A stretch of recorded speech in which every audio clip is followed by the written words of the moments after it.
हनुमान जी महाराज बड़े प्रसन्न होकर के पुनः समुद्र को पार किया और सारे सैन्य बल को जामवंत आदि सबको लेकर के कहाँ पहुंचे? पुनः रघुनाथ जी की सेवा में।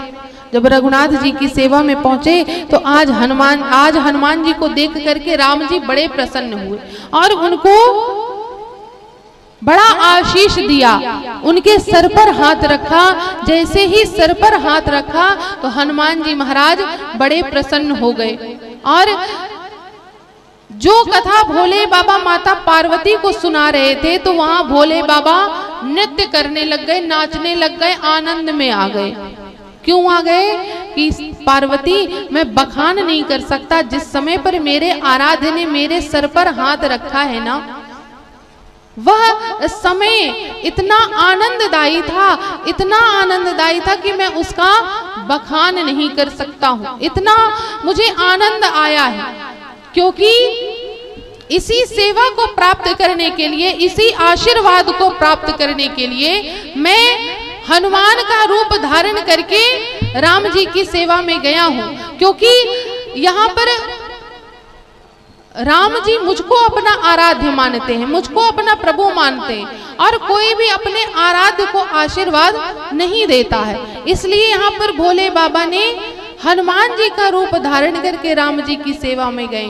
तो पार्वती जी से कहते हैं कि यह सुख का मैं अनुभव आपसे बता नहीं सकता कि कितना आनंद आया मुझको जब हनुमान जी के सर पर रघुनाथ जी ने हाथ रखा। तो यहाँ पर देखिए राम जी ने हनुमान जी से कहा कि मैं आपके इस जो आपने मेरे ऊपर उपकार किया है उससे मैं कभी उऋण नहीं हो सकता कि मैं कभी उऋण हो जाऊं।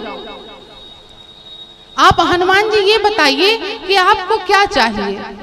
और एक निवेदन करें कि राम जी ने ना सबसे बड़ा पुत्र हनुमान जी को माना है और हनुमान जी हैं ही हैं। कुश और लव से बड़े पुत्र हैं हनुमान जी। इसीलिए अयोध्या का राज्य ना लव को मिला ना कुश को मिला, किसको मिला? हनुमान जी को मिला है। जो हनुमानगढ़ी में हनुमान जी है ना, यहाँ पर राम जी ने हनुमान जी का राज तिलक किया, हनुमानगढ़ी में बिठाया है। जब आप हनुमानगढ़ी दर्शन करने गए होंगे तो वहां पर हनुमान जी महाराज राज सिंहासन पर बैठे हैं, छत्र धारण किए हुए, और पीछे राम जी, लक्ष्मण जी, सीता जी, भरत जी, शत्रुघ्न जी सब पीछे खड़े हुए। यहाँ पर हनुमान जी महाराज ने अयोध्या का राज्य उनको मिल गया, हनुमानगढ़ी जिसे हम आप जानते हैं। इतना प्रेम करते हैं राम जी हनुमान जी से। हनुमान जी कहते हैं ना मुझको कुछ नहीं चाहिए, आप जो मुझको दे रहे हैं ना वह बहुत है। क्या कहते हैं हनुमान जी कि मेरे राघव तेरी नौकरी कि सबसे बढ़िया है, सबसे भली हो। मेरे राघव तेरी नौकरी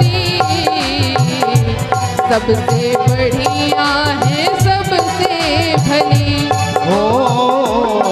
मेरे राघव तेरी नौकरी सबसे बढ़िया है, सबसे भली हो।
अपनी अपनी नौकरी में लगे।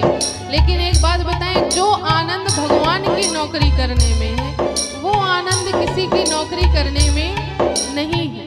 आज हम तो बड़े प्रसन्न हैं कि हमको भगवान ने ऐसी नौकरी दी है कि उनकी चरणों की सेवा, उनकी गुणगाथा करने को मिलती है। अब कौन कौन चाहता है कि हमें भी भगवान अपनी नौकरी में रख लें, हमें अपना नौकर बना लें? पूरे पूरे हाथ उठा के मीठी मीठी तालियों के साथ, हो मेरे राघव तेरी नौकरी सबसे बढ़िया है, सबसे भली। हो मेरे राघव तेरी नौकरी सबसे बढ़िया है, सबसे भली। ओ मेरे राघव तेरी नौकरी सबसे बढ़िया है, सबसे भली। सबसे बढ़िया है, सबसे भली। सबसे बढ़िया है, सबसे भली। बोल दे श्री आनंद कंद भगवान की जय हो।